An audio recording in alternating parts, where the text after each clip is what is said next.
Esta é a história do dia da Rádio Observador. O que se passa em Israel e que consequências poderá ter.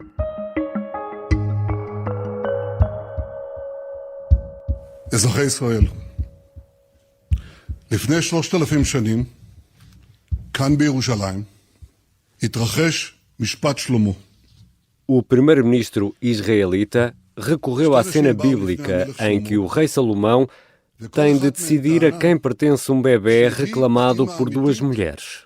Com milhares de pessoas nas ruas, contra a reforma judicial e com a ameaça de uma contra-manifestação que poderia resultar em confrontos muito graves, Benjamin Netanyahu esteve em direto na televisão ao final do dia desta segunda-feira para tentar acalmar a divisão no país e adiar decisões. No arranque da comunicação, Benjamin Netanyahu recorre à figura do rei Salomão para apelar à calma e à justiça. Perante os pedidos das duas mulheres, Salomão, o rei dos judeus, sugeriu cortar a criança em duas metades. Uma das mães aceitou a proposta. A outra implorou pela vida da criança e rogou que fosse entregue à outra mulher. O rei soube então quem era a verdadeira mãe e o bebê foi entregue à mulher que se mostrou contra o ato bárbaro e que estava disposta a abdicar do filho para o salvar. Afinal, o que se passa em Israel? Por que estão milhões a sair às ruas contra o governo? Vou conversar com Ana Santos Pinto, investigadora, ex-secretária de Estado de Defesa, especialista em assuntos do Médio Oriente. Eu sou Ricardo Conceição e esta é a história do dia.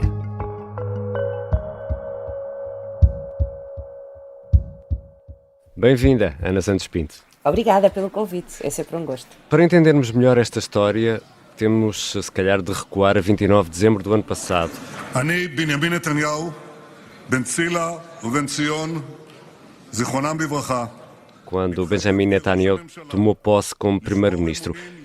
Que governo é este, afinal, que está nesta altura no poder em Israel? Bom, nós temos um governo de coligação, como todos na história de Israel, mas com uma particularidade. É o governo mais à direita, com um maior número de partidos religiosos ultra-ortodoxos e de nacionalistas. Portanto, aquilo que nós normalmente temos assistido, porque o sistema parlamentar define, são governos de coligação, nós não temos maiorias absolutas, é esfiado pelo primeiro-ministro Netanyahu, que nós também já conhecemos há mais de uma década à frente do Estado de Israel, mas desta vez a coligação e a permanência de Netanyahu à frente do governo está dependente de partidos religiosos, partidos nacionalistas e partidos que defendem uma visão do Estado e da sociedade de Israel muito assente numa componente mais conservadora, menos plural. Mais radical? Mais radical, sim.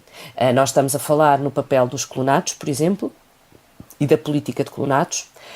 Estamos a falar naquilo que é a dimensão de vida privada, como os direitos da comunidade LGBT, fizeram parte da campanha eleitoral e os partidos religiosos opõem-se significativamente, e falamos numa sociedade mais pluralista e participada naquilo que diz respeito ao aparelho do Estado.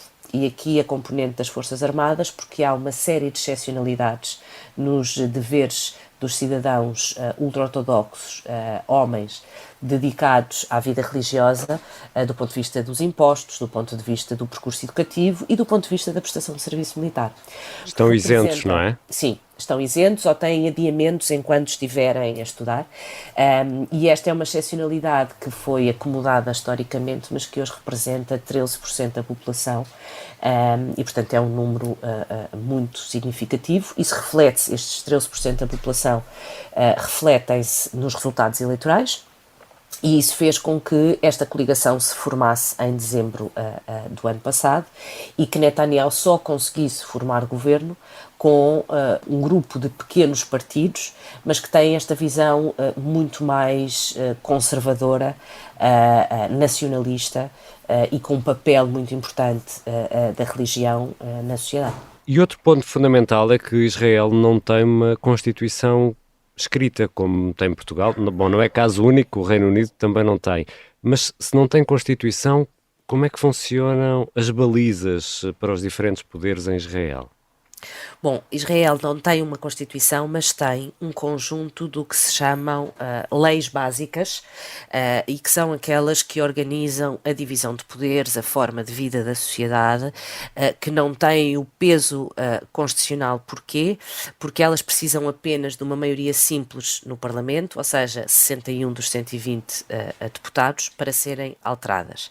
E este vai um bocadinho no sentido do que nós temos vindo a assistir ao longo dos últimos meses, na verdade, em relação à reforma do sistema judicial. Portanto, não havendo uma Constituição, há esta legislação e a implementação desta legislação é garantida pelo Supremo Tribunal. Portanto, não é igual à nossa Constituição e ao nosso Tribunal Constitucional, no caso de Portugal, mas são leis que organizam o Estado e a sociedade e que são supervisionadas pelo Supremo Tribunal e por juízes que têm como função garantir que a legislação que é aprovada vai ao encontro destas leis básicas e que estas leis básicas cumprem, digamos aqui assim, o que são os princípios e os valores do Estado e da sociedade israelita. E o Supremo é aqui fundamental para o sistema de check and balance, de peso e contrapeso, que garante que a democracia, da forma como a entendemos, funciona? Se quiser, na democracia israelita, o poder judicial, os tribunais e o Supremo Tribunal, é o único contrapeso ao Parlamento e ao Governo. Porquê?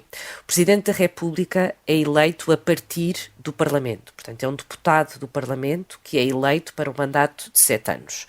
E o Presidente não cai cada vez que cai o Governo. Portanto, o Presidente mantém-se durante esse mandato de 7 anos, mas é um deputado que é eleito Presidente e não tem competências do ponto de vista executivo.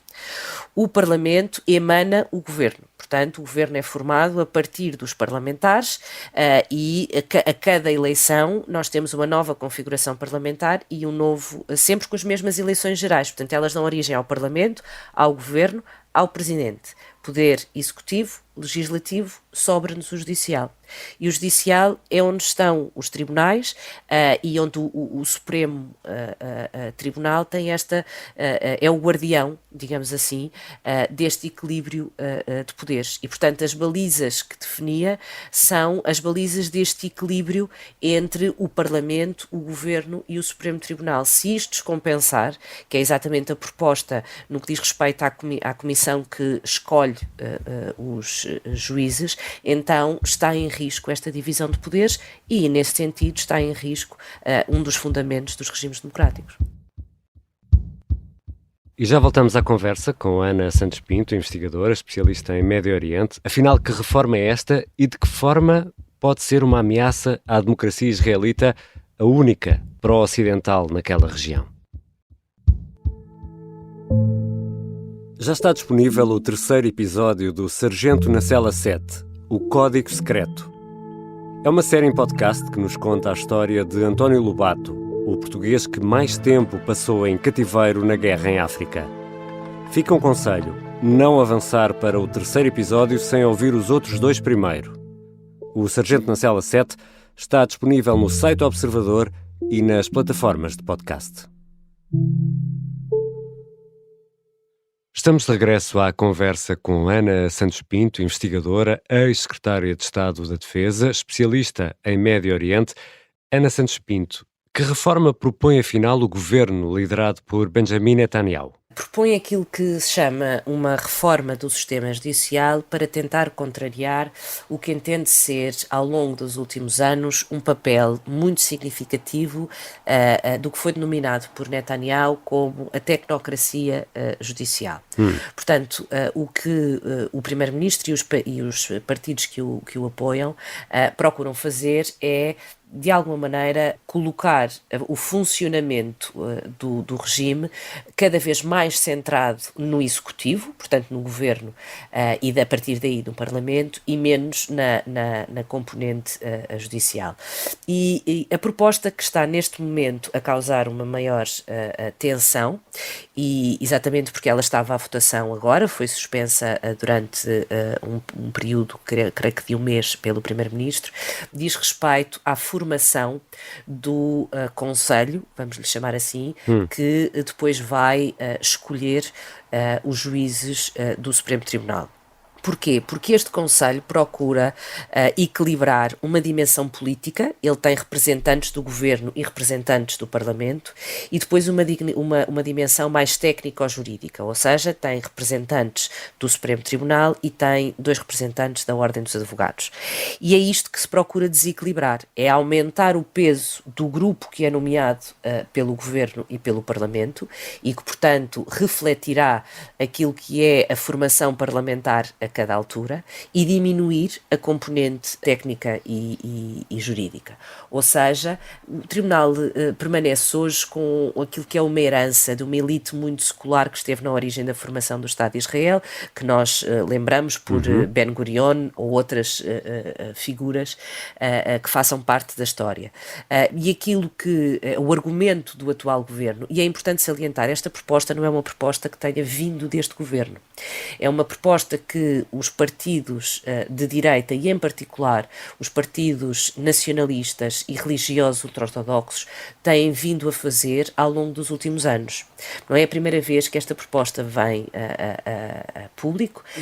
Mas só agora tiveram forma de a concretizar, ou pelo menos a quase concretizar, é isso? Exato. Só agora é que os partidos têm, com esta formação, uma maioria parlamentar que permita a alteração por maioria simples. Ou seja, aquilo que Netanyahu agora diz que vai fazer, que é abrir o diálogo, o debate, etc., implica que terá de acomodar algumas sugestões por parte daqueles que não são favoráveis a esta proposta de reforma judicial.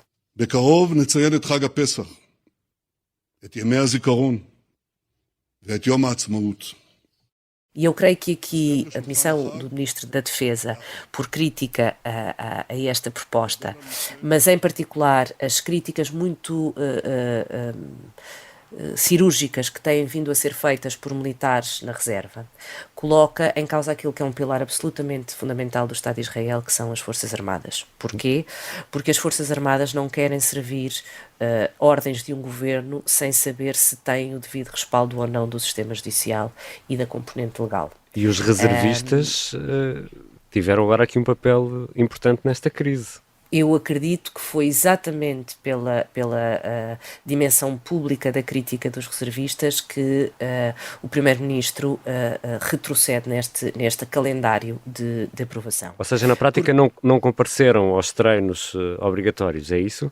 Exatamente por isso é que refere a Netanyahu nas suas intervenções, tem referido que é necessário esta força dos reservistas das Forças Armadas. מדינת ישראל לא יכולה להתקיים בלי צה"ל, וצה"ל לא יכול להתקיים עם סרבנות. O crescimento da comunidade ultra-ortodoxa é maior do que em qualquer país do mundo. E esta comunidade ortodoxa de religiosos não serve as Forças Armadas na mesma proporção dos restantes. O que significa que seja o número de pessoas que estão disponíveis para participar nas Forças Armadas, seja o número de reservistas que depois ficam com essa capacidade, vai diminuindo. E, portanto, isto coloca em causa o centro, o que sempre foi o centro da estrutura de segurança e de defesa de Israel. E uma outra coisa que é importante proteger é a politização destas Forças Armadas. Ou seja, se nós tivermos um debate entre aqueles que são pró e contra uma determinada proposta judicial, se isso entrar nas Forças Armadas, isto coloca em causa a coesão do corpo militar. E é tudo isto que o governo deve pensar e que a sociedade reflete e que de alguma forma levam ao momento que estamos a assistir hoje. החלטתי להשהות בה' את הקריאה השנייה והשלישית של החוק במושב הזה של הכנסת. Entretanto, foi anunciada a suspensão da reforma e, olhando para o calendário israelita, o assunto só regressa, diria, lá para maio. Do ponto de vista político-parlamentar, sim, porque agora, no final de março, inicia-se uma pausa que vai diferenciar as duas sessões legislativas, porque há a celebração da Páscoa Judaica e depois da celebração da Páscoa Judaica existe também a celebração da independência e do nascimento do Estado e apesar do debate público nas ruas não terminar, este debate político sim, o que permite, digamos assim, um balão de oxigênio ao Primeiro-Ministro para desenvolver um conjunto de relações com os partidos que estão presentes no Parlamento. Portanto, estamos a falar mais ou menos de um mês agora de pausa. Também podemos dizer que esta reforma poderia ser útil a Netanyahu, que está nesta altura a braços com casos de corrupção, de suspeita de corrupção?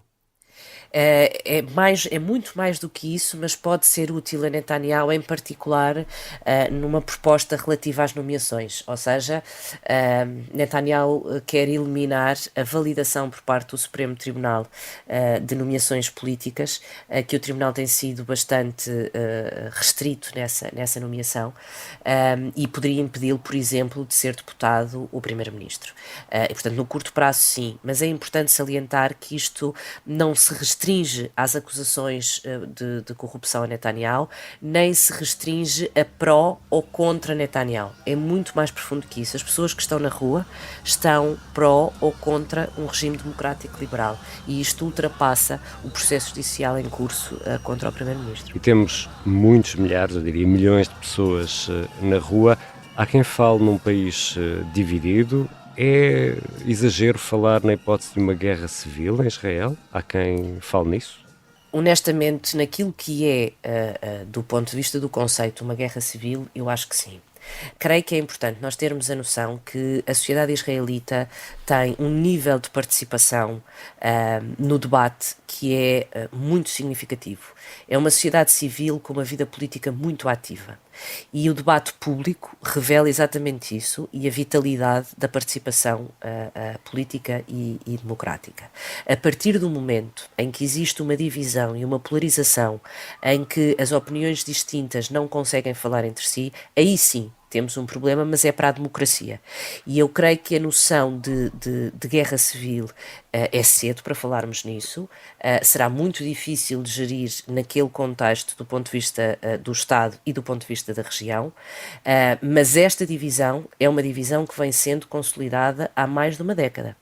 E, portanto, não é surpreendente que isto aconteça e vai ser necessário uma grande responsabilidade e um grande bom senso por parte dos partidos e dos decisores para gerir esta divisão e esta polarização na sociedade israelita. E uma sociedade israelita menos democrática, uma democracia mais frágil em Israel, poderá também ter consequências nos equilíbrios da região? Bom, terá certamente, desde logo, alguma consequência na relação com os Estados Unidos. Porque se a narrativa da administração Biden é dividir o mundo entre democracias e autocracias, então se nós tivermos aqui uma noção de redução da capacidade ou do regime democrático em Israel, esta parceria sofre com isso, e aliás, como já ficou definido no comunicado do Conselho de Segurança Nacional norte-americano sobre a importância dos valores democráticos para a parceria bilateral entre os Estados Unidos e Israel. Para além disso, do ponto de vista externo, Israel tem a bandeira de ser a única democracia no contexto do Médio Oriente e, portanto, deixando ou beliscando de alguma forma essa capacidade democrática, terá certamente também um impacto naquilo que é a sua posição do ponto de vista regional. Mas se olharmos para o Médio Oriente hoje, com esta crise política séria em Israel, um bocadinho acima no Líbano temos uma situação política muitíssimo grave e, portanto, o Médio Oriente e a relação também com a comunidade palestiniana, o Médio Oriente tem neste momento indicadores e elementos de grande tensão ao qual deveríamos estar atentos. Muito obrigado, Ana Santos Pinto. Obrigada a eu. Ana Santos Pinto é antiga secretária de Estado da Defesa, é investigadora e especialista em assuntos do Médio Oriente. Esta foi a história do dia. Os sons que ouvimos foram retirados do Twitter da conta de Benjamin Netanyahu.